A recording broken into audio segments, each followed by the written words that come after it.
ಮನೆ ಕಟ್ಟೋ ಪ್ಲಾನ್ ಇದೆಯಾ? ಈಗ ನಾನು ನಿಮಗೆ 10 ಇಂಪಾರ್ಟೆಂಟ್ ಕನ್ಸ್ಟ್ರಕ್ಷನ್ ಟಿಪ್ ಹೇಳ್ತೀನಿ. ಈ ಟಿಪ್ಸ್ನ ಫಾಲೋ ಮಾಡಿದ್ರೆ ಕ್ವಾಲಿಟಿ ಬೆಟರ್ ಆಗಿರುತ್ತೆ, ಫ್ಯೂಚರ್ ಮೇಂಟೆನೆನ್ಸ್ ಕಡಿಮೆ ಆಗುತ್ತೆ, ನಿಮ್ಮ ಡ್ರೀಮ್ ಹೌಸ್ ಸ್ಟ್ರಾಂಗ್ ಆಗಿರುತ್ತೆ.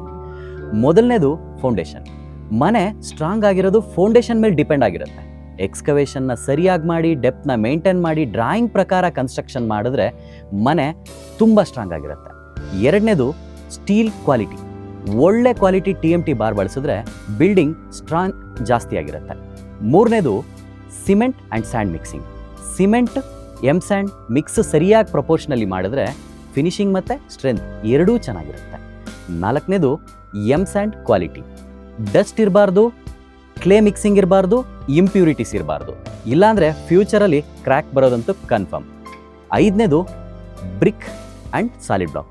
ರೆಡ್ ಬ್ರಿಕ್ ಸ್ಟ್ರಾಂಗ್ ಆಗಿರುತ್ತೆ, ಡ್ಯೂರಬಲ್ ಆಗಿರುತ್ತೆ, ಮನೆ ಕೂಲ್ ಆಗಿರುತ್ತೆ, ಬಟ್ ಕನ್ಸ್ಟ್ರಕ್ಷನ್ ಕಾಸ್ಟ್ ಜಾಸ್ತಿ ಆಗುತ್ತೆ.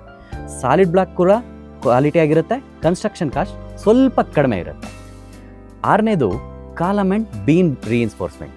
ಇಲ್ಲಿ ಸ್ಟೀಲ್ನ ತುಂಬ ಕೇರ್ಫುಲ್ಲಾಗಿ ಚೆಕ್ ಮಾಡಬೇಕು. ಸ್ಟೀಲ್ ಸ್ಪೇಸಿಂಗ್ ಇರಲಿ, ಲೆಂತ್ ಇರಲಿ, ಬೈಂಡಿಂಗ್ ಸ್ಪೇಸಸ್ ಇರಲಿ, ಎಲ್ಲನೂ ಪ್ರಾಪರ್ ಆಗಿರಬೇಕು. ರಸ್ಟ್ ಆಗಿರೋ ಸ್ಟೀಲ್ನ ಯಾವುದೇ ಕಾರಣಕ್ಕೂ ಬಳಸಬಾರ್ದು. ಏಳನೇದು ವಾಟರ್ ಪ್ರೂಫಿಂಗ್. ವಾಟರ್ ಪ್ರೂಫಿಂಗ್ ತುಂಬ important. Proper slope, proper drainage system ಇಲ್ಲ ಅಂದರೆ ಫ್ಯೂಚರಲ್ಲಿ ಸೀಪೇಜ್ ಅಂತೂ ಪಕ್ಕಾ ಬರುತ್ತೆ. ಎಂಟನೇದು electrical conduit planning. Electrical conduit ಪ್ಲ್ಯಾನಿಂಗ್ನ ಮೊದಲೇ ಪ್ರಾಪರಾಗಿ ಪ್ಲ್ಯಾನ್ ಮಾಡಿರಬೇಕು, ಇಲ್ಲಾಂದರೆ ಫ್ಯೂಚರ್ ಇಂಟೀರಿಯರ್ ಟೈಮಲ್ಲಿ ವಾಲೆಲ್ಲನೂ ಚಿಪ್ ಮಾಡಬೇಕಾಗುತ್ತೆ. ಒಂಬತ್ತನೇದು ಪ್ಲಂಬಿಂಗ್. ವಾಟರ್ ಲೈನ್ ಮತ್ತು ಡ್ರೈನೇಜ್ ಲೈನ್ನ ನೀಟಾಗಿ ಪ್ಲ್ಯಾನಿಂಗ್ ಮಾಡಿರಬೇಕು, ಇಲ್ಲಾಂದರೆ ಫ್ಯೂಚರ್ನಲ್ಲಿ ಲೀಕೇಜ್ ಅಂತೂ ಪಕ್ಕ. ಹತ್ತನೇದು ಕಾಂಕ್ರೀಟ್ ಕ್ಯೂರಿಂಗ್. ಇದರಲ್ಲೆಲ್ಲ ಮೋಸ್ಟ್ ಇಂಪಾರ್ಟೆಂಟ್ ಅನ್ನೋದೇ ಕ್ಯೂರಿಂಗ್.